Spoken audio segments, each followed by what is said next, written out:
Yeah. Okay, great. I'd like to call to order the Marin Municipal Water District Board meeting for August 18th, 2026. Can I have a roll call, please? Directors Matt Sampson. Here.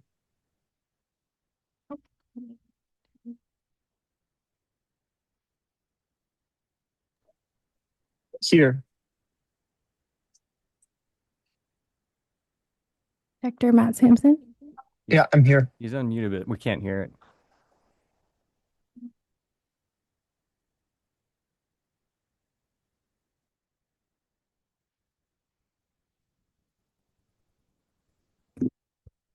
You can finish the roll and see if you can jump back on, Tara. Okay. Thanks. Ranjiv Kush. Here. Diane Mayer. Here. Vice President Russell. Walking in.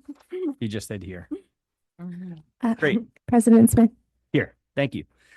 So we have a big agenda tonight, and before we ask someone to adopt it, I just want to note that we do have a historical approval for a new general manager that's coming up. We have Nicasio vegetation mitigation discussion, water efficiency annual review, and our Nicasio hydrology study. So this is a packed meeting with really important, exciting efforts. And with that, I'd love to have a motion to approve, please. So moved. Second. And roll call. Director Matt Sampson. Yes. Sorry. Public comments on adoption of the agenda. There are none. Sorry. Okay, great. Roll call, please. Director Matt Sampson. Yes. Kush. Aye. Diana Mayer. Aye. Vice President Russell.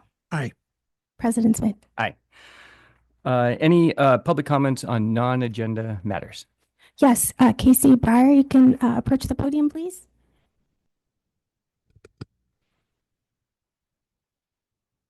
Thank you. Is that working? So it's a little bit related to an agenda item, but mostly not. So I wasn't sure what to do. But hi, I'm Casey Breyer, a Nicasio Creek landowner, and I wanted to speak to you in regard to the flooding concerns that we've been working on. I have prepared some photos that were taken this last weekend. This shows the debris log jams that were never cleared out from last year's permit. It also shows the sediment that is easily 4 to 6 feet higher than it used to be. There are many more photos of other areas, but I didn't want to use all of my ink printing them out. I'd be happy to email them to you if you're interested. Please pass around the photos that I submitted so that you can see what we're talking about. We understand that the permit application was submitted and we are anxiously awaiting for it to be granted so work can begin immediately. We met with the Regional Water Board ourselves, and they understand the need for this creek cleanup as well as future work on sediment removal and maintenance plan. They did tell us the application is only for vegetation removal this year and does not include any sediment removal. We had 2 property owners offer suggestions that you might want to consider for cost effectiveness. First, using goats to thin out the brush might be helpful, but they won't eliminate the dead wood and branches. Second was using the TAM fire crew to clear out the brush and debris. Additionally, both the regional board and the property owners don't understand why MMWD staff would limit the size of branch removal to under 4 inches. There's a significant amount of dead wood that exceeds that size, as you can see from the photos. More importantly, though, is the sediment removal. The hydrologists we hired, Matt Smelser and ESA, both determined that a large amount of sediment needs to be removed to prevent the flooding and further property destruction. Then the maintenance plan can be calculated. Please approve the budget needed to start with vegetation, fallen trees, and log jams, since these log jams were already approved with last year's emergency permit and still remain. It's imperative that they be removed this summer before the rains. Seeing how long it has taken to get through this first phase, please start on working on a permit, bids, and budget for the sediment removal that ESA says is needed. Keeping in mind that the creek is mostly dry now, July/August, until it starts flowing again, October/November, leaving a window of about 3 months each year to do the work in the creek. If permit applications are not submitted early enough, as we've seen, there's not enough time to get the work done. Thank you again for working with us to try to solve a problem that has been plaguing us for over 20 years. Thanks. Great. On agenda items, I think that was clearly an agenda item, but Yes, we're good. for Sauter. Yep. Good evening. A couple weeks ago, I came in at the end of a 6-minute planning committee meeting and didn't get to comment on the 0.3 of a mile pipeline project that's planned for Palm Avenue in Kentfield and was presented without including Purple Pipe as part of a future recycled water project in that area. I wanted to show a map of the area which shows that the pipeline running right through a neighborhood of large green lawns and an ideal place for a future neighborhood recycled water system. The plan to go forward with this $1.1 million project with the roadway dug up and replaced was discussed without knowing the incremental cost of including Purple Pipe. If Purple Pipe were added later at Ben's $3 million a mile, it would cost another $900,000 to go back and do it in the future. I don't know the incremental cost of adding Purple Pipe and trenching to the existing Palm Avenue project, but neither does the board. And I asked for this cost information before the board votes on the project at the next board meeting. Now, it may be that the board will never approve a recycled water project, and I did hear a board member say that the district is not investing in that. A colleague also told me that a staff member confirmed that the district will never build a recycled water system. But on today's district website, under water supply and planning, recycled water is the first entry. When I click in it, it turns out to be a dead link that tells me to contact the recycled water department, whatever that is. I'm not currently an advocate for a large Purple Pipe system, but I do have to conclude that recycled water has some advantages. One, it extends our 2-year supply of potable water. 2, it allows those who want Northern European landscape to enjoy them even in times of drought. 3, it provides a source of revenue in drought years. 4, it puts district infrastructure on district land. 5, it doesn't rely on surplus water from another agency. And 6, it allows the cost of water to follow those who use it rather than forcing all customers to pay for water they don't use. However, if the board does want to remove recycled water from the list of supply options being considered, my request that it do so as a future agenda item with the opportunity for public outreach and input. Thank you. Thank you, Bill. There are no further comments. Okay, great. Any board member non-agenda comments? All right, I'd like to congratulate Ranjiv and Matt on your glorious victory in running again. Seriously, it is not easy to step up and run for office and try to represent any constituency, including this one. And you guys have done it with integrity, with hard work. It's been a joy to work by your side. The fact that no one decided to run against you is also a statement. I think it's more than what Dick Spotswood said, that, oh, maybe the reservoirs are full and no one cares. You've done a lot of great work and you should be darn proud of it. And I think the public has spoken in their support. I'm also thrilled to congratulate Erica Lovejoy, who is taking my seat. This is a terrific person that will advance our important mission. So congratulations to the three of you. I think this agency is well served. Thank you, Jed. I'm disappointed you're not here for the next phase of the adventure journey, but more on that later. Okay. Let's move on to directors and general managers comments. Ben? Nothing. Okay. Yeah, just one brief one. The Association of California Water Agencies, or ACWA, is the membership of ACWA is divided into 10 regions. We fall within Region 1, and each region tries to put on an event that would be of general interest to the California water sector. So Region 1 is holding an event. It's scheduled for October 28th, and it will be an overview of the Russian River water system and water management to our north. So primarily, it'll be a tour of all of the Sonoma water facilities, beginning with the water collection wells along the Russian River, ending at the fish hatchery at Lake Sonoma, with a number of talks on various topics like FERO, the progress or evolution of the Potter Valley project. I'll send out the formal announcement to everybody. I would encourage as many of us to attend. Larry, I've already signed you up because this is going to be the opportunity to finally pin down Sonoma Water on the functioning of those wells. I bet. We'll give it a shot. Give it a shot. That's Great. it, Jed. Thanks. What's the date? October 28th, full day. Anything for you? Yeah, so the Tamales Bay Foundation meeting actually happened this week instead of next week. It happened last week instead of tomorrow. Boy, time goes by fast. And I wanted to announce that there is the State of Tamales Bay conference that's happening. It happens every year, and this year it'll be October 30th. And it's from 8:30 to 5 p.m. They have a pretty great lineup, and you can see everything they have planned on the website. Terrific. Larry, any comments? This is committee? If Or we're still not, on? we're going on to the committees. Yeah. Any general? no. Nope. Okay. Board committee reports. You're on. Okay, back on. Okay. On Tuesday, July 28th, we held a planning committee planning committee meeting. Staff briefed the committee on the proposed Palm Avenue pipeline replacement, which Phil just talked about, a fire flow improvement program, which will install 1,730 feet of welded steel pipe in an unincorporated area in Kentfield. Project was scheduled for advertisement on July 30th, and award of the agreement for this project will be brought to the board at a future meeting. Public may access the staff reports and video recording of the July 20th Planning Committee meeting on Marin Water's website. Terrific. Any other committees? All good? Okay. Jed, I Yeah. just should, Larry, we did have the Sonoma Water WAC meeting on August 3rd, I believe. I was not able to attend, but I think you were able to attend. I did go. Yeah, I forgot about that one. It was pretty much routine.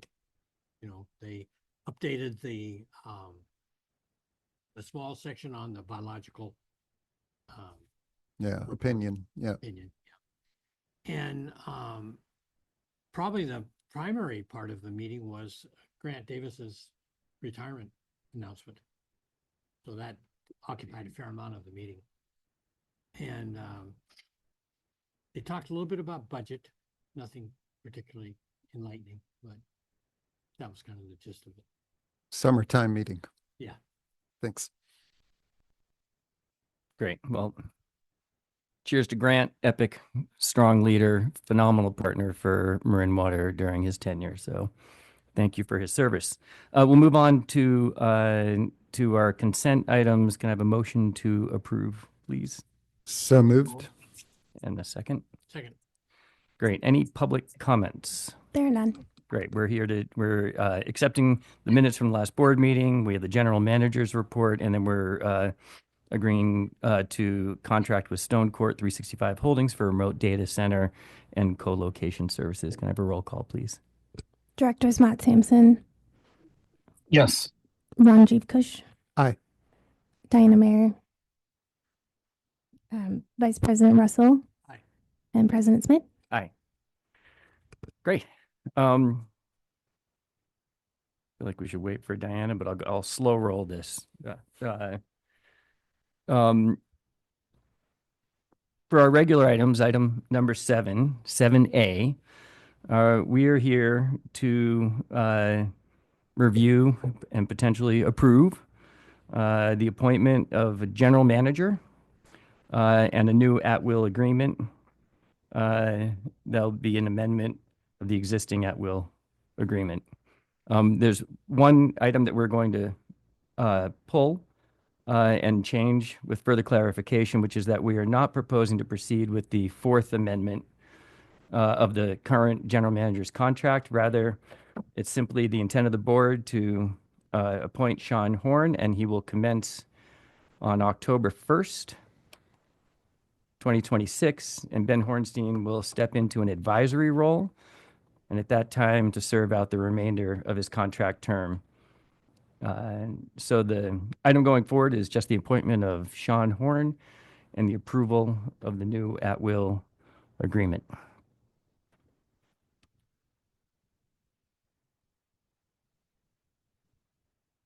Any board comments first? Well, I think it's well laid out in the in today's agenda packet that the level of competition, I would say, for this position was um, very high. Uh, and as a result, it was quite a process to go through all of the different applicants, multiple rounds of selection and interviews. And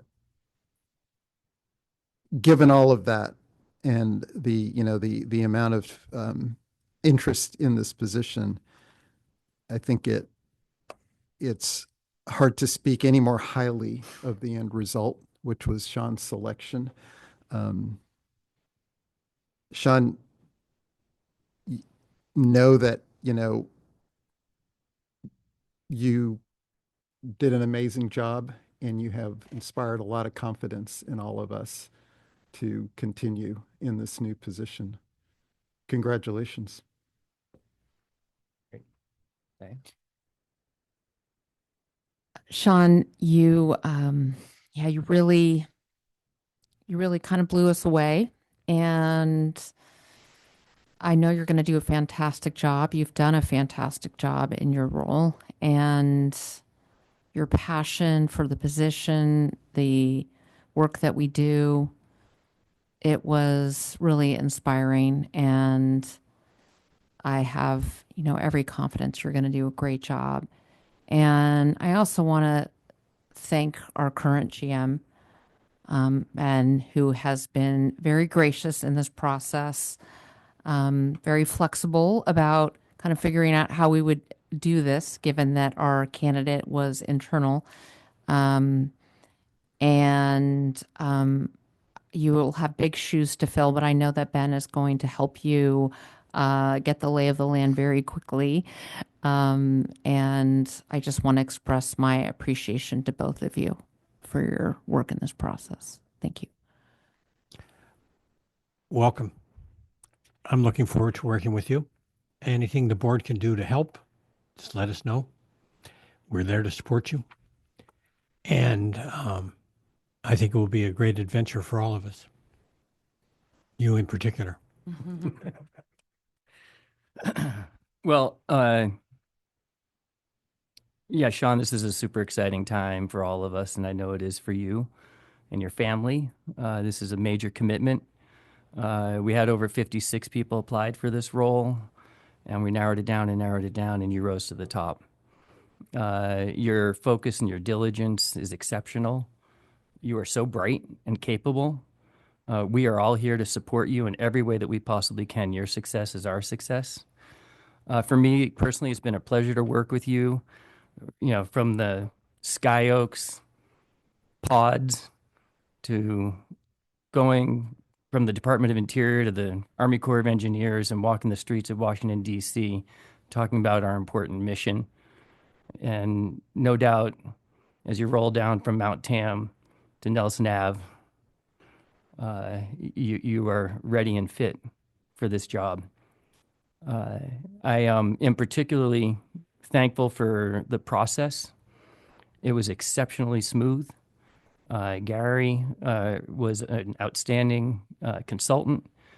Vicky, what you were able to pull off with such smooth grace was a pleasure to work with you and partner with you every step. And it was a complicated year-long, but intense 6 months and even more intense few months. And I think the world of you. And thank you for all you've done for Marin Water and for this search process. Ben, you also have been my partner in not only in this and in all of this. So we will have further times to express our tremendous kudos for your outstanding work. But in this regard, as this is Sean's day, you have been a terrific partner from the beginning in helping us find the right person and helping guide us through this process.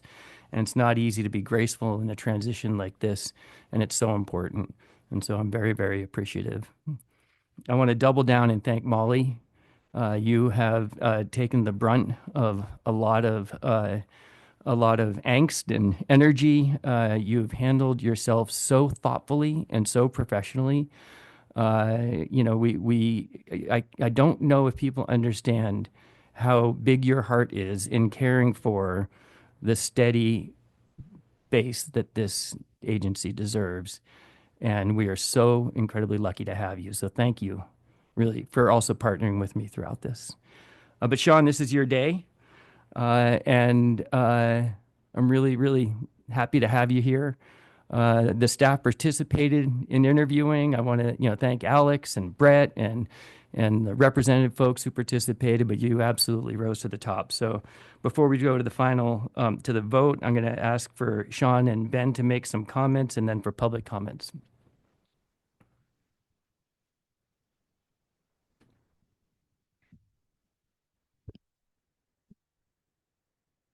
Thank you, President Smith. Thank you, board members. To say it's an honor would be short, right? This is an amazing opportunity to lead this organization. But I do really want to start by acknowledging just the process that you all went through to get us here.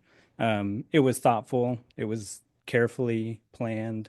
It was well executed, and you took the time to think through it. And you also took the time to engage our staff in the process. And I think that was an incredibly meaningful step. My work on Mount Tam on the watershed over the last few years has given me a deep appreciation for this organization and for the exceptionally talented people who make it up, and for their commitment to the community and to the water system that they serve. That work has also shown me that our water system and our watershed are not separate. They're interconnected.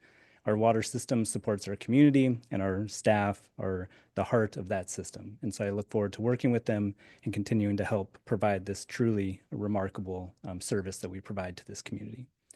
Under our current general manager, Ben Hornstein's leadership, this district has taken, meaningful steps towards investing in our infrastructure, focused on our engagement of our staff, and really shined a light on our watershed in a way I don't think it had been done before. And so I really appreciate that. And I look forward to kind of building on the foundation that he's set forth. And I really can't say enough that I'm looking forward to working with the talented team here to deliver on the priorities that the board has put forth in the strategic plan. And I look forward to doing that with you all in the coming years.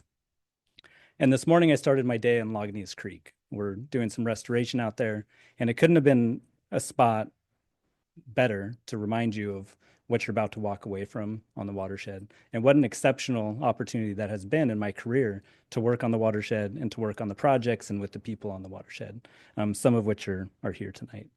And I'm really, going to have a hard time transitioning off the watershed down to Nellen, but I'm looking forward to it, and I'm looking forward to rolling up my sleeves and working with the board, the community, and our team here at Marin Water to deliver. So thank you for the vote of confidence, and thank you for the time.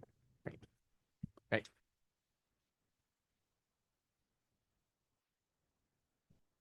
Jed.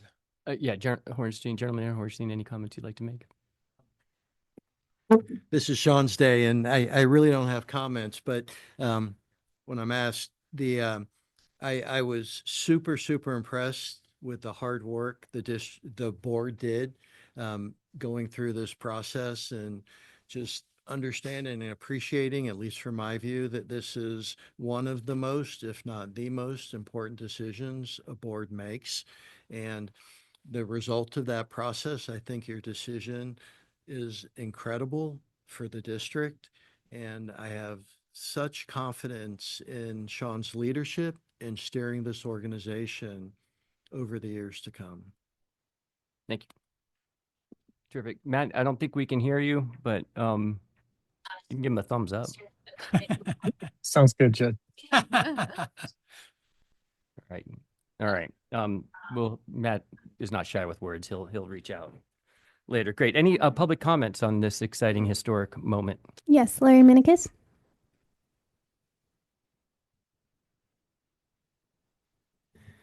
Yeah, Ben, first I'd like to acknowledge the experience and all the contributions you've brought to this. When I started coming to these meetings, Leo Cronin was president of the board. And I think this is now, Sean is about the 10th general manager in those many years. But this is the first time in my memory that we've had someone with watershed experience like this. And considering what's we're seeing with climate change, with the threat of fire and all that, to have someone with that background and experience is going to be incredibly valuable in these coming decades, really, and to help us move forward. And I have to say, from knowing Sean now for 7 years, he came in as a mature, already a mature manager. But I want to say that during this time, I've watched him really grown to this position, and have really appreciated the personal touch he's brought to it, especially with the community, and how he's involved the community in the decision-making process. And I look forward to that going forward as well. And Sean, congratulations. I've already done it a couple of times, but it's really a great day, and moving forward. Thank you so much. Thanks, Larry. No further comments? There are none. Okay, great. May I have a motion to approve the at-will agreement for our new general manager? So moved. Second. And a roll call, please, Tara. Directors Matt Sampson, Yes. Ranjit Kush, Aye. Diana Mayer, Aye. Vice President Russell, Aye. and President Smith. Aye. Congratulations, Sean.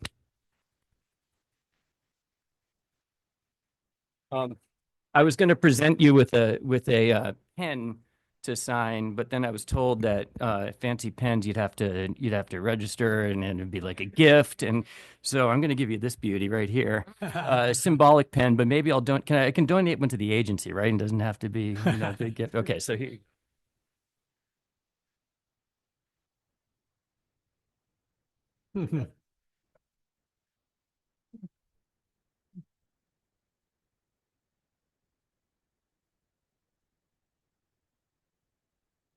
Great. Moving on to item 7B, our water efficiency year-end review.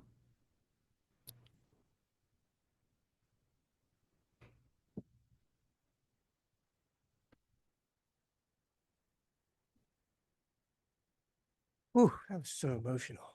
What a great choice. Good job, guys. Paul Celia, Water Resources Director, and to keep the good feelings going, we have a water efficiency update for you this evening. Carrie is pulling up.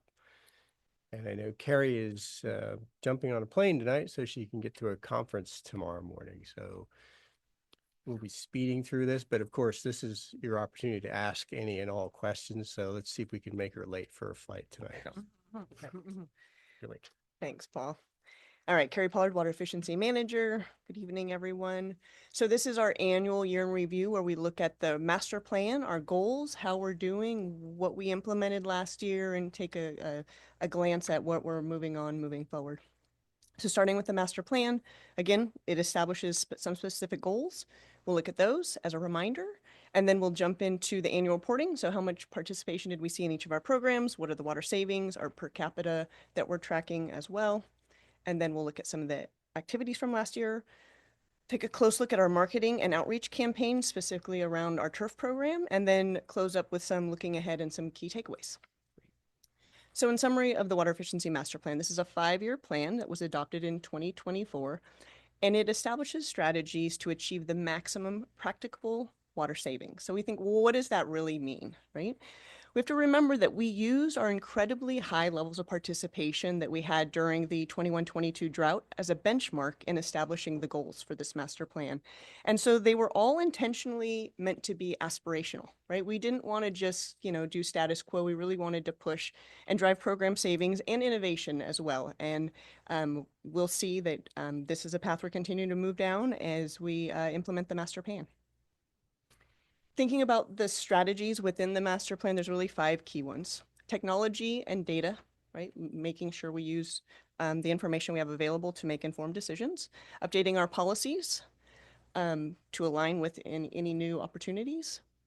Looking internally as well as not just asking our customers to reduce their water use, but really looking internally at water loss opportunities as well to reduce our overall water loss. Refining outreach and education, and overall just supporting our customers through innovative programs.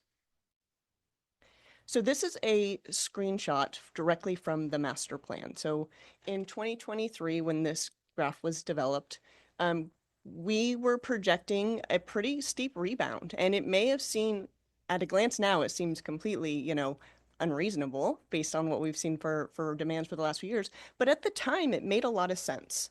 If we look at 2016, let's see if I could get my pointer here. If we look at 2016 here, we were at 106 gallons per capita per day. 4 years later, we were at 120. That's a 14 GPCD jump. Something similar we saw if we look at 2011 to 2013. It's a shorter time frame, but it's also a 14 GPCD jump.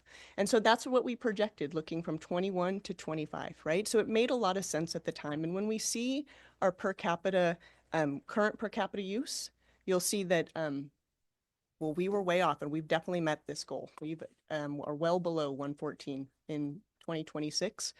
So we're definitely seeing progress, which is great. So now let's just jump into the annual reporting. So how are we doing this year? Starting with program participation.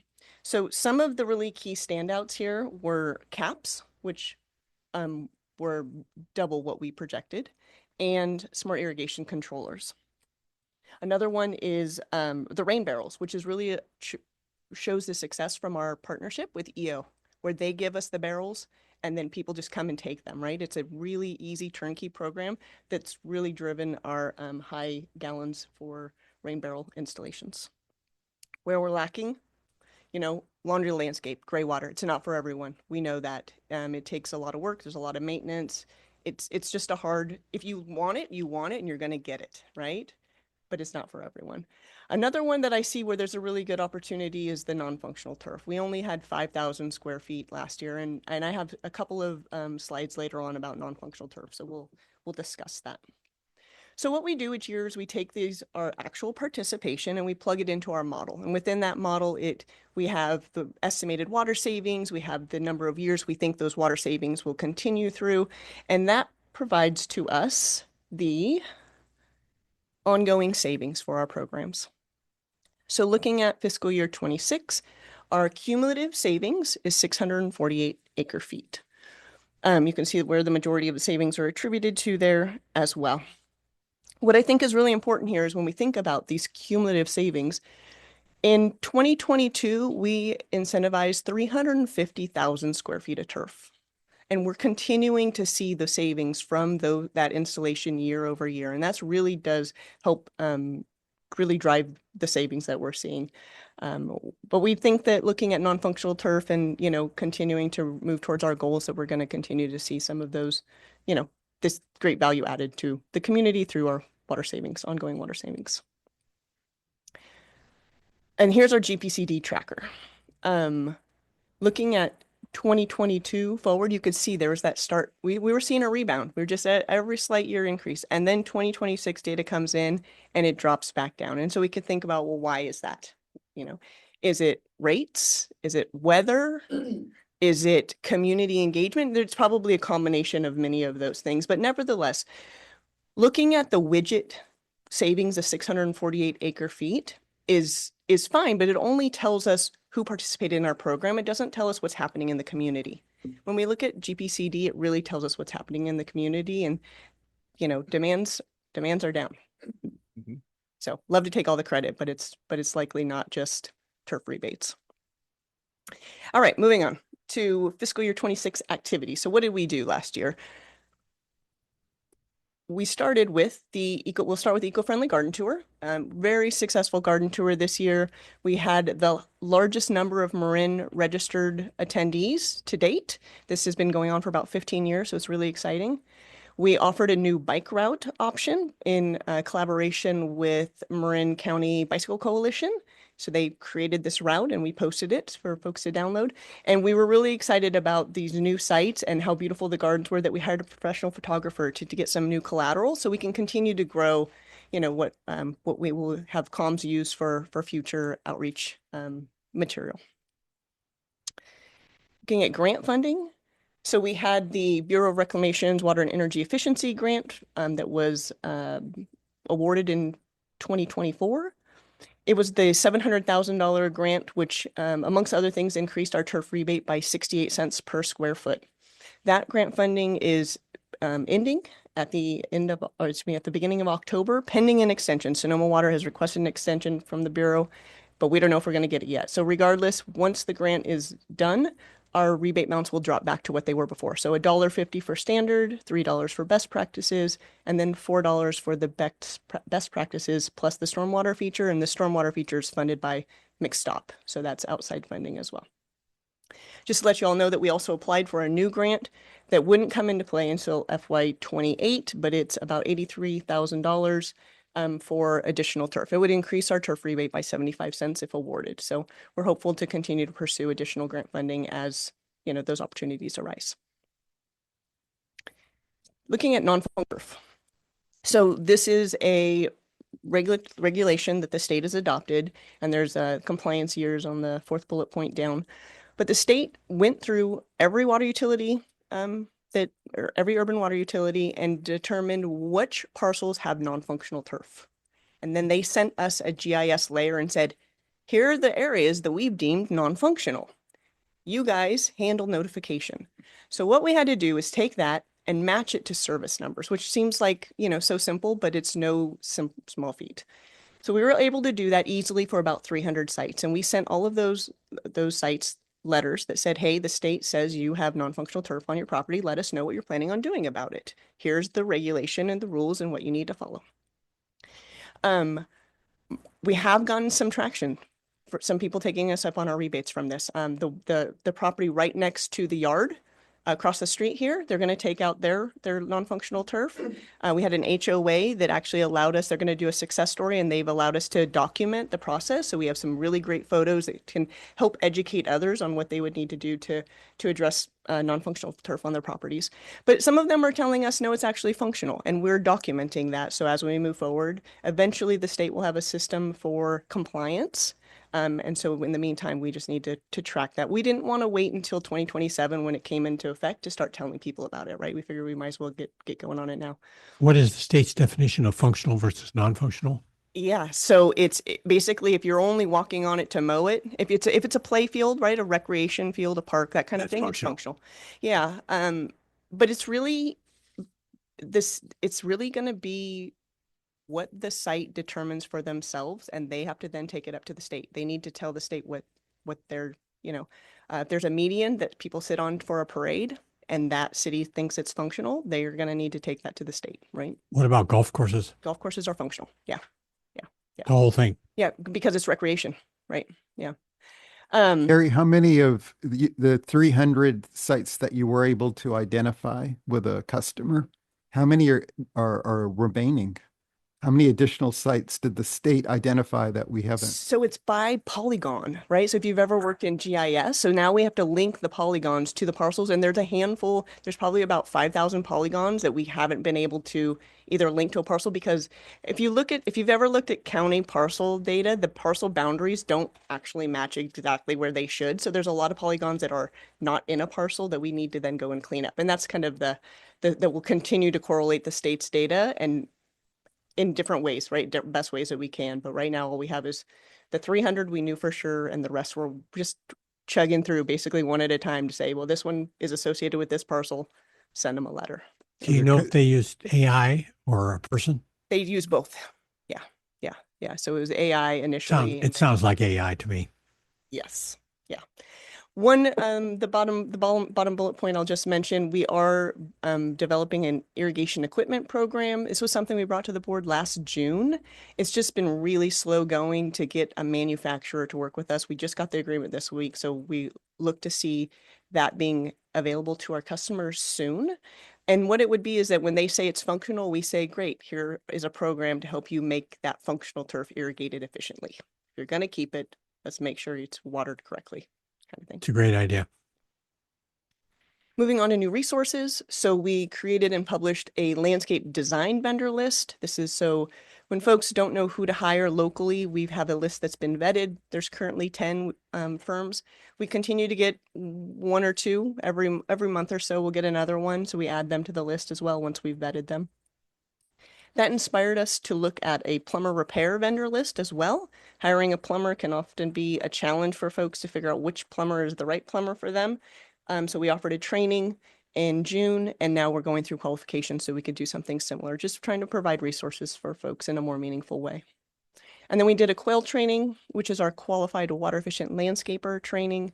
It's a 20-hour course, and we offered that twice last year and got 48 landscape contractors to attend, including some municipal staff, so park staff. So that's great to see because we informed them about non-functional turf at that meeting, and they were all, you know, trying to connect the dots in different ways. Are we going to call those carry list? Maybe. Cool. Maybe. The school ed refresh, we recently saw the inaugural video contest, which was a huge success, very exciting. But I also wanted to include that we've increased the number of classroom presentations year over year. We had 41% of our teachers respond, say that they had not had a presentation before. So our new refresh marketing material really worked to get those new customers or those new teachers on board. You can see the list of participating schools there. And then we also did 15 school education watersheds, so trips to the watershed where we take 3rd, 4th, and 5th graders out. And during those trips, we have specific themes that the education standards have established that's appropriate for those grade levels. And we focus what we tell them and how we educate them to align with those school standards so that the teachers see the value as well. We are currently engaging with 25% of the schools in the service area. So we really feel that there's going to be an opportunity there to see more growth, and we look forward to that as well. Moving on to data-driven action. So there's, you may recall, we did the evaluation of single-family residential high water users all the way back in November of last year, right? It feels like it was so long ago, but it wasn't. It was just last year, where we learned that leaks and irrigation are the common drivers. And we also learned that there's a lot of churn in people who are in that group, right? So we use this analysis for marketing, which we'll touch on at the end of the presentation. Next week, next Tuesday, you will hear the commercial, industrial, institutional water use analysis, where we have done classifications. We've assigned every CII account a classification based on state standards, and now we're using that to do marketing. And so on the program slide, I didn't mention it, but we had 18 conserve devices, those food defroster devices. We used this classification list to target market anyone who we thought would have a need to defrost food. And we had 18 in about 10 days. So, you know, it's really as effective when we can get to the right community, the right information from the right program. So that's great. And then finally, I mentioned already the non-functional turf. So those polygons and the layers and the GIS and the tracking of responses to make sure that it's not just in some Excel spreadsheet that, you know, gets written over, and, you know, we have like a formal system for tracking this, which is going to be great as we look forward to reporting to the state on all these responses. Supporting research initiatives. So we've had 3 research initiatives that we participated in. The first is the Water Research Foundation's Residential End Uses of Water study. This is the 3rd one. They do one about every 10 years. And they requested that we participate, which was really nice. It's a national study. They looked at 4 million residential accounts and 70,000 flume devices, which is an amazing amount of data, right? To disaggregate indoor and outdoor uses and really evaluate how are people using water. It's been 10 years since they've done this. So, do you know how many flumes have been sold? In total, I don't. Curious. Yeah. 70,000 is this meaningful number or half or? It's the most granular data this study has ever had. I mean, they used to do a 10-day data logger. Right now they have 1 year full of data from the flume devices every 5 seconds, right? Is this really, talk about big data. Some interesting tidbits. So we saw a shift in which fixture uses the most water. It's one of our questions we always ask the school kids as part of our classroom presentations. So shower has taken on the #1 spot. Historically, it was a toilet. And all this data is what we use that we plug into our model that I mentioned earlier. So how many flushes per day? How long do people take showers? How many showers a day? All of this granular data is that we can feed in to help us understand water use patterns. So it's really interesting, and it's an honor that we were invited to participate.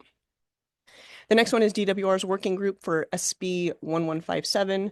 This is the regulation that reduces residential indoor water use down to 42 gallons per person per day, starting in 2030.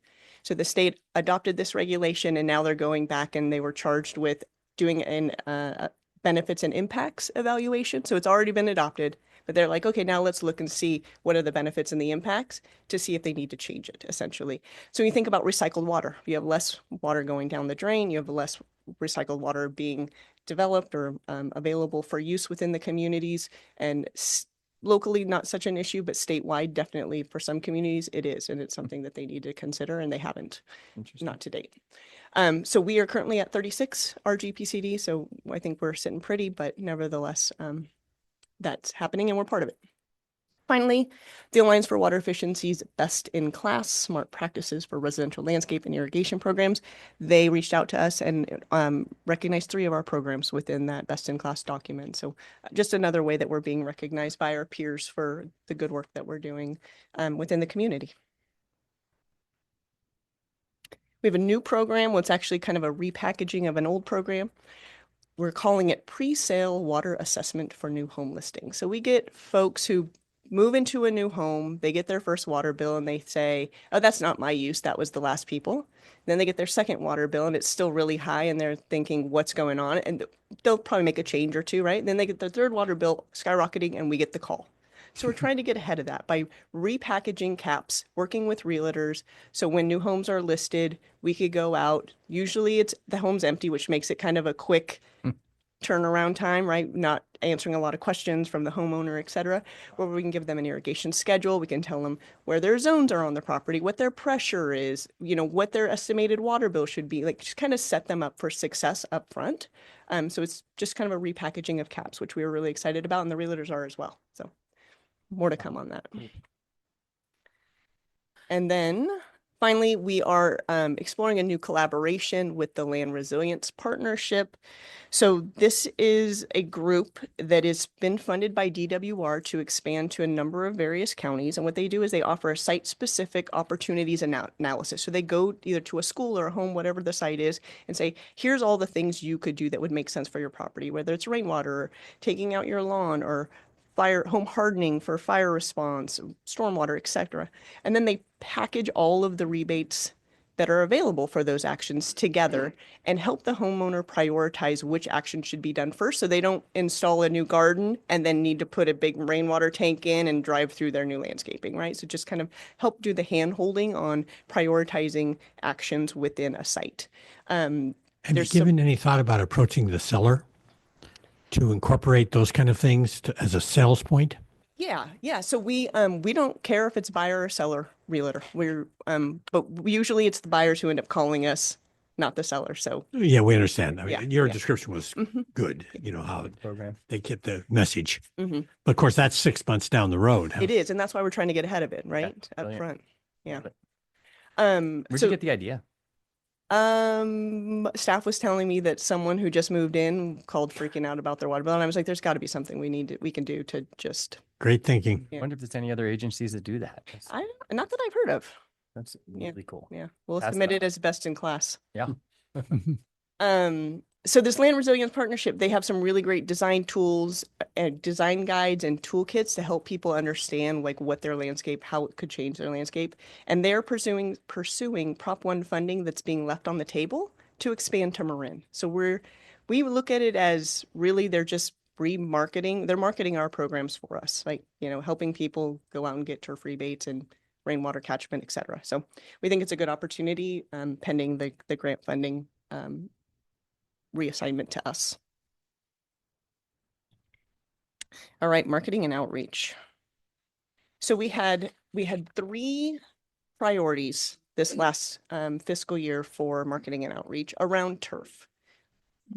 They market all of our programs, but we're just going to be looking at turf today. One is the broad service wide customer outreach.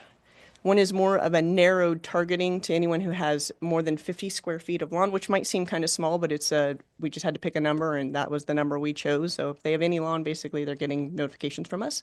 And then we use that high user analysis to target our top 10% water users as well. So I want to walk through each of those. Starting with broad customer, outreach. So we had customer success story that ran on the waterfront. We did a couple of really nice bill inserts showing before and after photos to try and inspire folks to the possibilities for removing their lawn. We did a collaboration with Fire Safe Marin with a special on the waterfront. So looking at how to be fire smart and water smart in tandem. We had a county-wide collaboration with North Marin Water District and the Marin Climate and Energy Partnership that was focused on pollinators, right? We realize many people don't take out their lawn to save water or even save money necessarily, but they might be inspired to bring more butterflies and hummingbirds and bees and, you know, pollinators into their garden. And so we tried to look at that angle as well. So that was part of our collaboration region-wide. And then we have a brand new booth that's focused on what's your vibe outside. It's basically like a quiz, you know, like, do you like to entertain? Do you have a green thumb? All these questions like you would take on an online quiz to help you understand what landscape might best fit your personality. So it comes with a diorama. So it's really cool. It's really hands-on, it's engaging, it pulls people in. We have big butterfly wings to kind of get people to come to the booth, and we're not just handing them a piece of paper. We're just really trying to engage with them in a more meaningful way. We had three. So that's what happens to butterflies when they get reclaimed water. Yeah. 3 PSAs were also launched last year. I already mentioned the eco-friendly garden tour, but the goal here was to inspire people to go see what their neighbors are doing and take that action themselves. And then finally, the signage at the county fair, the theme was bugtastic, so kind of leaning into that pollinator piece as well, once again, at the fair booth. And so you may wonder, okay, well, how are these performing? Well, we have that too. And what we have here is week over week for last fiscal year, so starting in July, and then the number of new applications we've received. And this is just focused on our broad service area wide outreach, all of the various items that were distributed, attended, etc. And we'll look at something similar for each of the different groupings, so just to familiarize yourself with this. Moving on to sites that have lawns with 50 square feet or more. We did 3 targeted mailings to folks, and all 3 of them are listed there, but the top image, the upper right postcard, had the best response. And it's so interesting because many people look at it and say, there's no way that my yard could ever look like that. It's this beautiful fire pit, right? Except that it really motivates people to think about how they use their landscape and what are the possibilities if they don't have a lawn there. The other 2 are 3D images, which were good and fine, right? Good examples, but that we learned a lot it feels real, which is nice. We also did some digital campaigns for this group as well. And then if you look at here is the timing of the customers with lawns of greater square feet. The T got cut off there, but don't mind that. And then moving on finally to our top 10% high water users. So for this group, we learned, right, it's leaks and irrigation is the focus. So we didn't just want to send them a postcard that says, take out your lawn. We wanted to find something that was a little bit more engaging, give them the resources to know where they can go look to reduce their use. So that's what we did here is some garden inspiration, also caps, leaks, and just, taking out your lawn as well was the other piece. So this went to about 5,000 customers, 5,500 customers. A subset of this top 10% water users was the Ross Tiburon Kentfield group. And so to 1,800 customers, we sent this, what our comms folks called design forward. What I call is it doesn't look like it came from the government. It doesn't have our logos kind of grayed out. It looks like something a professional landscape designer would mail out and say, hire me, your yard could look like this. And that was intentional because we wanted to see if that would get some movement as well. For this group, we also did paid next door ads, and we did a presentation that Director Kush set up for us at the Kent Woodlands HOA, and it had an article there as well. So this is really interesting when we look at participation. So the orange on each of these bars is those high water users and when they signed up. And you'll notice that we had more signups before we started doing any outreach, targeted outreach to these folks than after we had done quite a bit of paid advertising. So it really just tells us that high users are not a distinguishable group for us to target. Instead, when we look at all of these layered together, they were getting the broad outreach. They were getting the more than 50 square feet of turf outreach, and then they were also getting these targeted pieces. And so we thought that that was really kind of very informed for us. We didn't anticipate that, and yet it does make some sense, right? You need to hit them so many times, and right, they have to see it 10 times before they're going to be willing to take action. And instead of sending, something targeted specific to them in a certain format, that broad outreach really seems to work. So that's great. I'll note that most of our applications came in during midsummer when we did the Reimagine Your Space theme. So the 3 postcards we did was the first one was Reimagine Your Space, what are the possibilities? The second one was now's the time, take action. And the third one was, how did you use your landscape last year? Is it time to change it, right? So that first one, the Reimagine one, was really the one we got the most traction from. I did mention it already, but this is just for turf. They're also promoting controllers and caps and all of our other programs along with everything else at the district. So it's great. I wanted to show a year over year so we could see, how we're doing in comparison. So these are applications received. We do have, a level of dropout. Not everyone who applies ends up actually completing a project, but nevertheless, here's our comparison. The tall orange, that was from FY25. That was when the Marin IJ article came out. And it was about a customer and what they did on their site. Got a lot of signups. The tall blue bar, if we remember from the last slide, it was after we had done this bombardment of broad outreach. We had a Marin IJ article in week 3.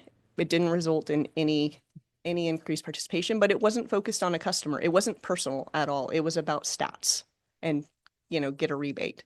So that personal story really does drive home the get people to inspired to actually sign up. So that's great. All right, looking ahead. So the Realtor collaboration offering caps for new listing, we're really excited about that. The sprinkler nozzle replacement program is under development. I mentioned that we just got the contract, so we should see that launching soon. Next week, we'll see the CII classifications and water use analysis presentation. We're looking at how we can continue to promote functional turf efficiency, right? If you're going to tell us it's functional, let's see you take good care of it. And finally, through comms, we have a non-functional turf outreach campaign that's on deck and being developed. And we'll continue to push our standard rebates to everyone else, but really also doing a focus on non-functional turf. Few key takeaways here. The cumulative savings are equivalent to a 6% reduction in 2025 single-family demand. So that 648 acre-feet is really having an impact. We're seeing benefit to the community by reduced demands. GPCD is flat, and so we are avoiding those historic rebound trends that we had seen in the past. We don't think that there's a big significant benefit in independently targeting high water users, and it actually cuts the cost by not having to develop specific materials just for that group if it's not as effective as we had hoped. And finally, this ongoing outreach is proving successful, and it's something we feel like we can really build upon. This idea of seasonal timing, quality inspirational imagery, which is why we wanted to send the photographer out to the garden tour to get some great photos there. And then also a focused call to action and kind of really walking folks through the steps we thought was something we can continue to build on moving forward. So with that, I'd be happy to take any questions. Great. Thank you. Larry, you want to kick us off? This is wonderful. Great job. I checked while we were talking. There's 100,000 flumes that have been sold. Wow. And 25,000 were purchased by LA Water and Power, which is interesting. So they must be the dominant role in that assessment. I think it's great where you're headed. Thinking is wonderful. Not just doing what you did, but thinking about how to do it better. And I think that this is I strongly encourage you guys to put together a talk at AWWA next year. It's San Diego, I think. So, or Anaheim, one of those places. So it's close, easy. And where are you off to tonight? The California Data Collaborative Conference down in LA. Oh, cool. Great. Comments? No, just really exciting stuff, great ideas, and really happy to see it. Thank you. Ranjiv. Yeah, my thanks as well, Carrie. Really interesting presentation. It's you're starting to share the lessons that you're learning through different activities and different forms of outreach, which we've discussed many times in the past. What would be more effective for achieving a certain outcome, and you're starting to better understand that. So obviously has big impacts on the programs going forward. In terms of all of the different conservation measures that you had targets for the year, have the results of the last year led you to deprioritize any or think about emphasizing a subset more? We know that turf's our It's biggest opportunity, turf. right? And things like when we did the evaluation for the master plan, we knew that pool covers, laundry to landscape, we're not going to get a lot of participation there. We had 600 pool covers during the drought. It's not something you buy every year, right? So I think that we may have hit somewhat of a saturation with some of those programs like that, but we keep them available for if it benefits someone, we should have it. Yeah, we've also spoken about them in the past, like rain barrels is kind of like the gateway intervention. Exactly. Sort of suck people in. I believe, Paul, correct me if I'm wrong here, but I think we have about 2,000 acre feet in water savings as a target for our water supply plan long term. Is that right? About 2,000 acre feet we're hoping to achieve through reduced demand. Yes, I think so. There's two kind of competing demands. There's the strategic plan, where I think we'd identified 800 acre feet, and then the longer term roadmap that you're talking about, I think. Which takes us out to 2045, Yeah. I think. Just do we have a sense of, given our trajectory, are we still feeling like that's achievable by? Today, I would say we're very confident. Yeah. Though Carrie noted that there are ups and downs in that historic chart with respect to our GPCD. So we feel like we need to keep the focus on continued education of our customers to use water wisely, so that we're trying to prevent that rebound from coming back. Right. But at the moment, it's looking good. And as Carrie noted, there are a lot of reasons why that may be where it is. Do you Great. think there's any correlation between the submission of the applications and the water bills? The receipt of the water bills? From what we've seen from our analysis that we did last year and we reported out on, yes, we could see it. And there was the biggest variable was how complex the project was, right? More complex had the higher water savings versus a DIY, which was likely mean that people probably weren't watering all that much beforehand, right? But a really large estate that takes out lawn and puts in, something beautiful like that fire pit, there's a significant amount of water savings because it was likely irrigated. Sure. Probably overly irrigated. So yeah. Jed, one more thing. Yeah. Then this is maybe a question for Ben. With the state setting these pretty ambitious targets, reductions in indoor water use, does that have any impact on the sanitation agencies? There's often discussion along those lines, kind of twofold. Sanitation agencies rely on the flow. They're gravity pipes, and you need a certain velocity to move the solids forward. And there's concerns at some point, there's issues there, and control odors and the corrosion, the host of issues. The other one is what Carrie mentioned, that the agencies, whether it's wastewater or water that have recycling programs, kind of are seeing a decreasing supply as we're successful in conservation. So it's just one of those kind of tensions inherent in our industry that's interesting to grapple with. Yeah, great. Thanks, Ben. Great. Thank you so much for the report. I really appreciate it. Exciting progress. And I agree with you. I think it's that metronome of mailings and comments by all the board members and reaching out to our neighbors. And it's like a Tintin abulation that kind of puts us to sleep until they use less water. We're mesmerizing everyone, and we're doing it so unbelievably well.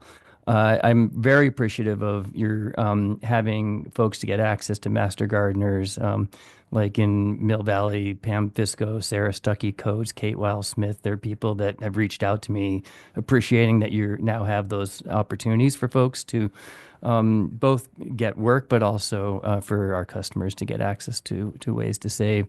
And I think the plumber idea is brilliant as well. So more data as far as I'm concerned on a more regular basis. I don't know how often we said that you would report at our planning meetings. What was our plan? I think we discussed quarterly at a minimum. Right. And I don't know if we've missed that, but let's do that going forward if we can. And maybe we haven't missed it. Maybe It's a fair point, Yeah. and I am feeling Sean jotting that down. Yeah. right now. If I may, Yeah. I don't know if you were done. No, but just more data, the better. Keep reporting out. Really proud of the work that you've done, and you should be proud as well. I just suppose I'm being a bit reflective, considering this my last update on water conservation. And I just wanted to know briefly that I'm so proud of, in so many ways, of the entirety of the staff here, but specifically with water conservation, the district has been so fortunate to have Carrie, what she brings, a state recognized leader, national recognition in many ways, and what she has done and continues to do with the program is just so impressive, that I'm really in awe in many ways of what you do and how you go about the work. Terrific. Okay. Any public comments for us? Yes, Phil Sauter.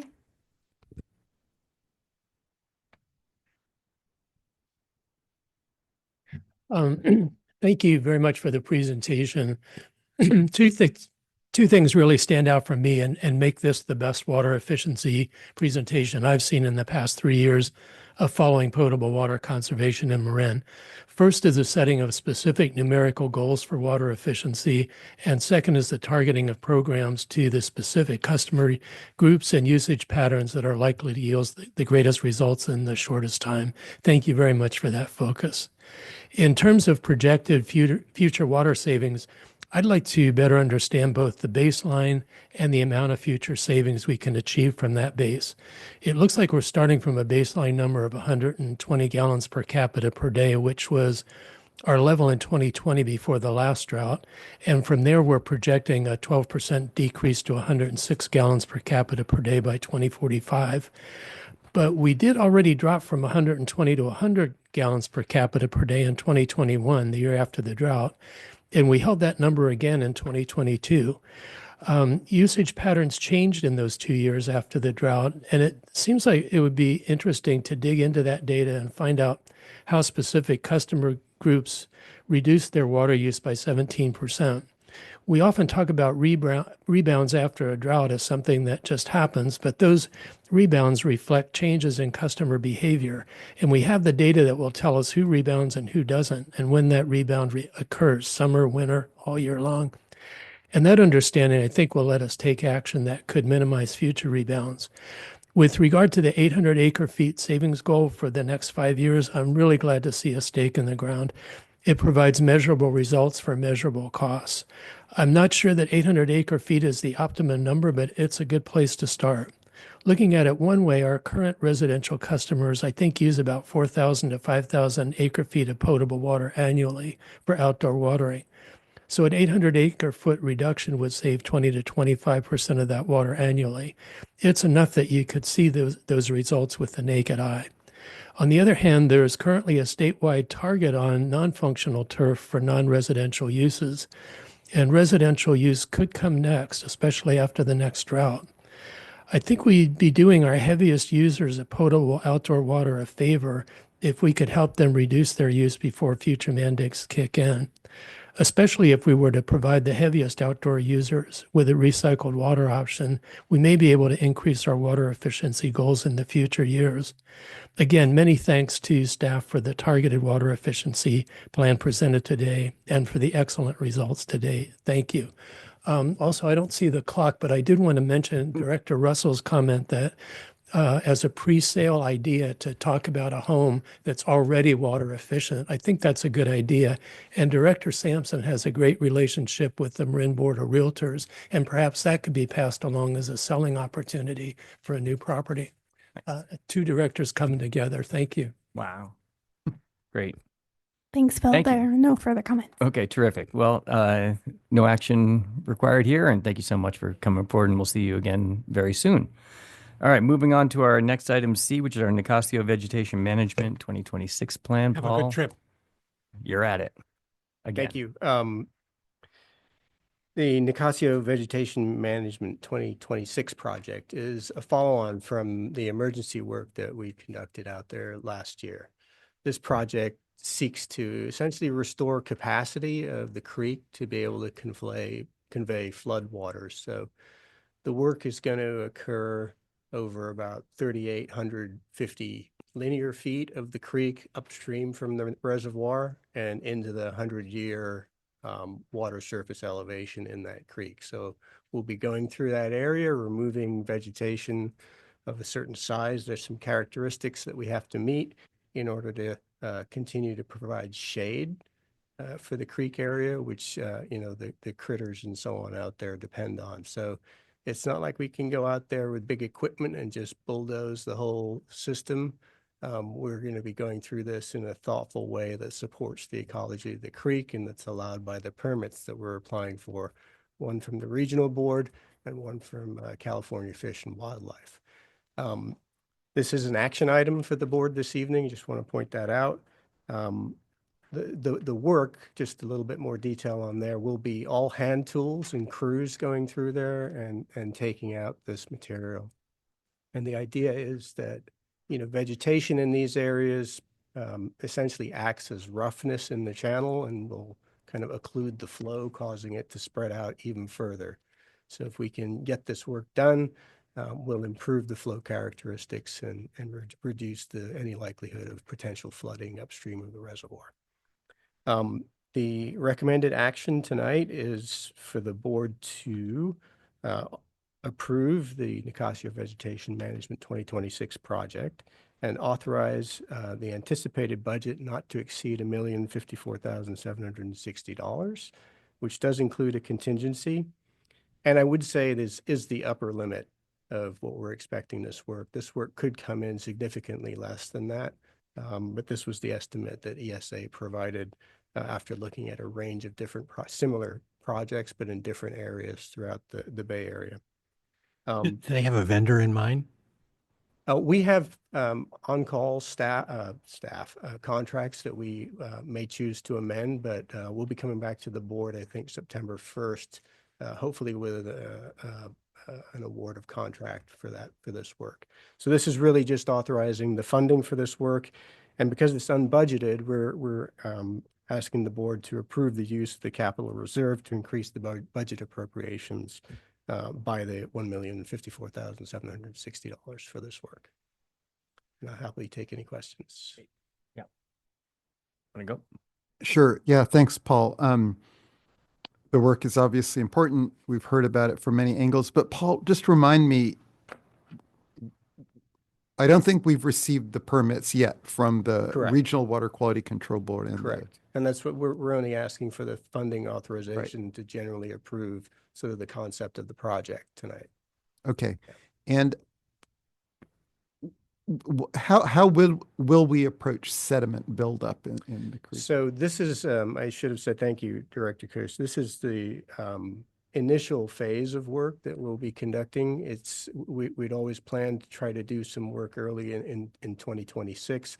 There's a longer term component. Obviously, the reservoir is not going away, the creek's not going away, and these issues will just repeat if we only do a one-time work. So this is going to be a long-term maintenance plan that we're developing, and you'll hear about that in the next item tonight, actually. Okay. So this is the first component of the work. And I know, we've been doing a lot of modeling, or maybe Yeah. it's ESA that's been doing that to guide the work. Yes. Will we get an update on that in the next? Yes.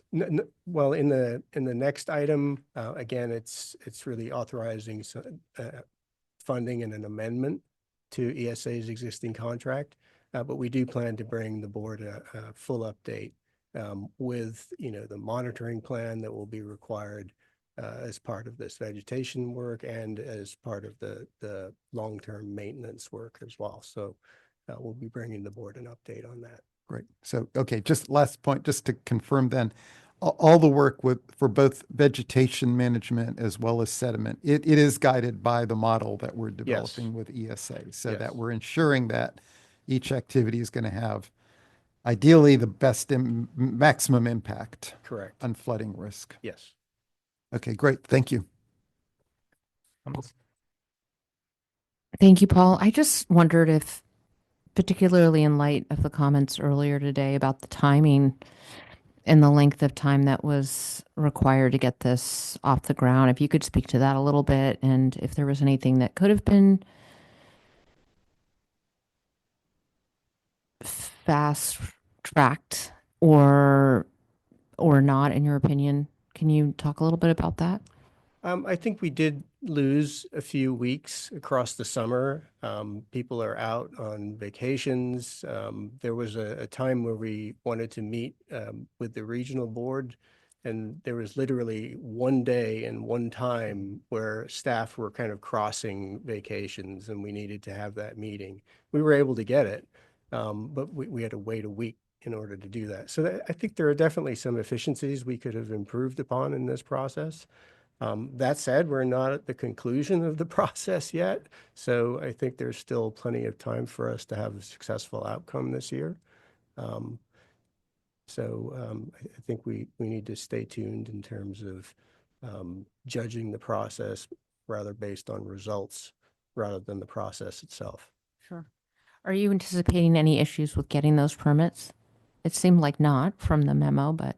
I do think that there's going to be a challenge with the Fish and Wildlife permit, but I also, as I mentioned in the memo, I think there is a basis for us to proceed with that work in the absence of that CDFW permit. And it's fairly obvious to any of us that understand that area that, a 7-year return period event that occurred precipitation event that occurred in early 2025 blocked roads, which would have impeded emergency access. It flooded driveways and threatened property.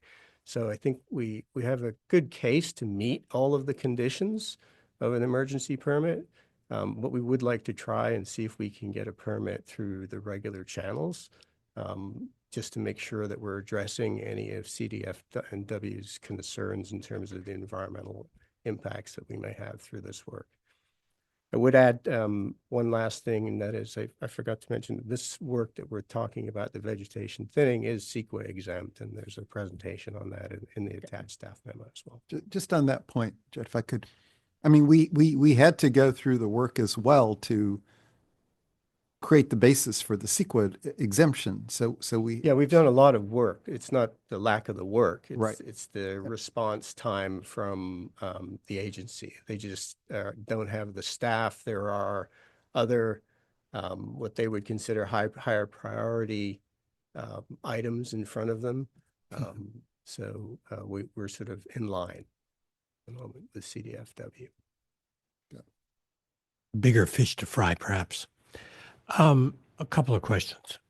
Is this a one-time thing or is this annual? The vegetation thinning? Removal, yeah. This particular aspect of it will be a one-time thing, though the 2026 belies that in the long-term maintenance plan, which is going to be rolled in as part of the atmospheric river capture project now.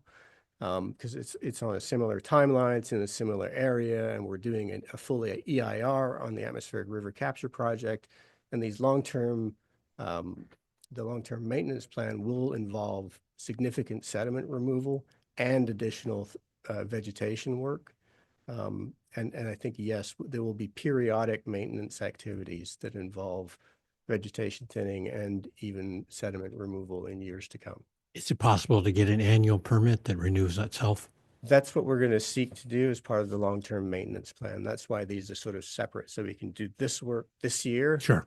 And then we'll have these ongoing activities. And do you have any idea what the change in velocity might be in the creek bed?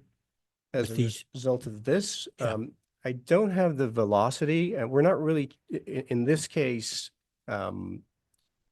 we're sort of improving the manning number for the open channel Mhm. by removing vegetation. That So should increase the velocity. So the roughness is going down. I just don't know how much. Yeah, the reason I ask is that sediment transport varies with the cube Right. of the velocity.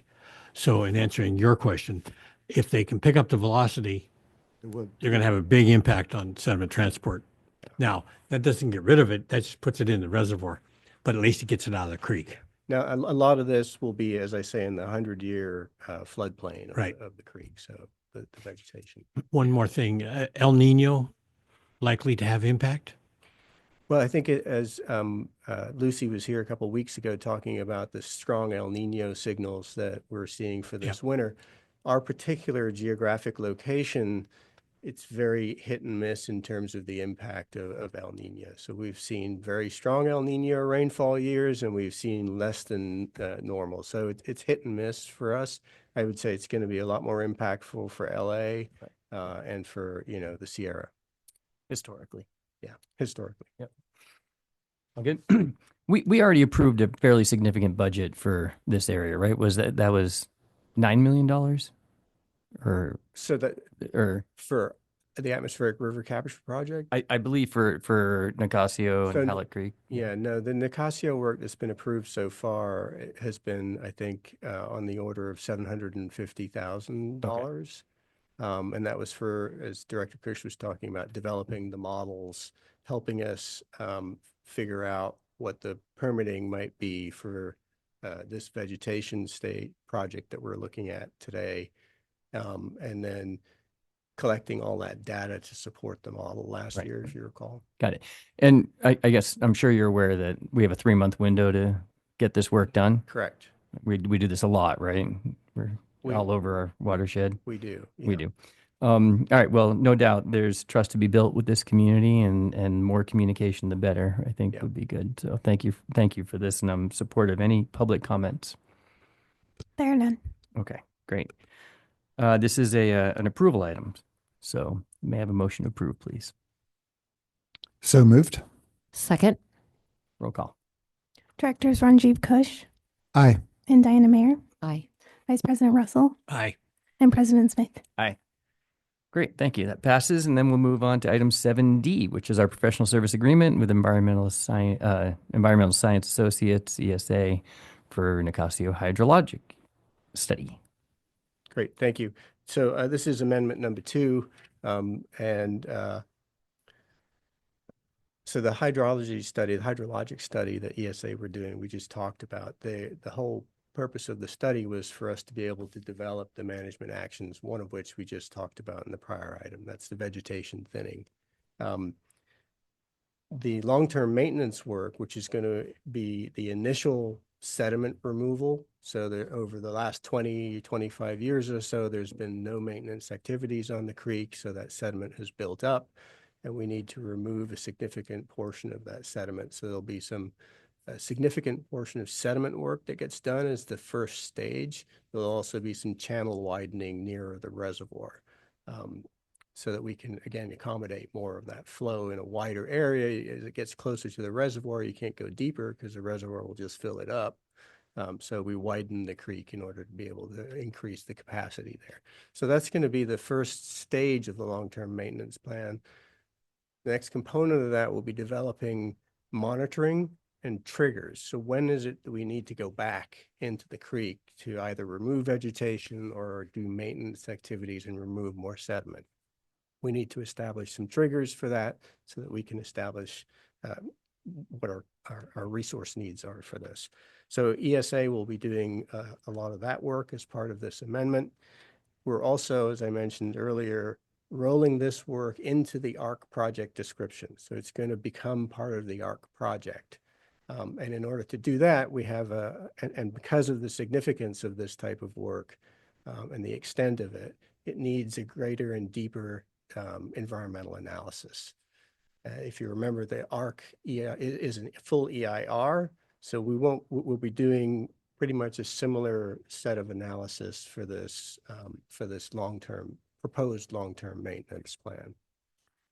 This amendment number 2 provides the funding for ESA to be able to do that analysis, to fold the ARC project, the hydrology work into the ARC project, and to support the long-term maintenance work. So it's to do the CEQA analysis tied to that long-term maintenance plan. Great. So this is another action item for the board tonight, and it's another unfunded project. So we're seeking a recommendation from the board to approve amendment number 2 to the professional services agreement with ESA to provide that environmental analysis for the long-term maintenance plan, and to provide support for integrating that work into the atmospheric river capture project for an amount not to exceed $578,732. We're also asking the board to authorize the general manager to execute that contract amendment and to approve the use of the capital reserve to increase the budget appropriations by an amount not to exceed $578,732. Great. Comments? Good. Paul, just remind me, is ESA also doing the EIR for ARC? No, that's being done by Panorama. Right. Because ESA is so closely linked with this, they're going to do sort of a mini EIR on this project, on this long-term maintenance plan that will then get folded into each of the sections of the ARC EIR. So if you remember, these EIRs have a bunch of sections on, traffic, construction noise, and all of these areas that need to be analyzed. So this long-term maintenance plan work will have a slightly different set of those categories that need to be analyzed, and that'll be folded into the ARC EIR. Great. All good. I would imagine, I think the essence of what you're saying is that we're now planning to do a very significant, deeper environmental review, CEQA impact review on this project, Mm-hmm. and in general, the impact on the Nicasio Reservoir and the surrounding area. Yep. So I'd imagine Nicasio would be super happy that we're doing this, right? That we're going to have a much, much deeper understanding of the impact of our work on that community. I would think so. And how would we respond to their concerns that, which I'm hearing from some folks, they don't want us putting any more water in their reservoir, whereas it is probably one of the most vital sources of water for our entire county. How do we handle that debate? I think part of that will be some of the analysis work that goes into the very EIR. So some of the work that ESA will be doing is to look at what are the downstream, right? If ARC is putting water into Nicasio and there's concerns around flooding, ESA will be looking at the impact of adding that ARC water into Nicasio Reservoir. How is it going to impact upstream, but also downstream? There may be more releases. How are we analyzing that work? So because of ESA's familiarity with Nicasio, they're really well positioned to be able to help us make those analyses. Right. Thank you. I'm sure there'll be more questions around it, but that's great. It's a great start. So any public comments? There are none. Okay, great. Can I have a motion to approve, please? So moved. Second. Roll call. Directors Ranjib Kush Aye. and Diana Mayer, Aye. Vice President Russell, Aye. and President Smith. Aye. Thank you, Paul, for both of those presentations. All right, so move on to item 8, which are upcoming meetings. On August 25th, we have a planning meeting at 9:30 in the morning. August 27th, we have a Finance Administration Committee meeting at 9:30 in the morning. Regular board meeting on September 1, and September 15, and then a big watershed meeting on 9/17. So we got a busy schedule ahead of us. And with that, we're going to move to a closed session and we'll adjourn. We'll come back after that. Thank you.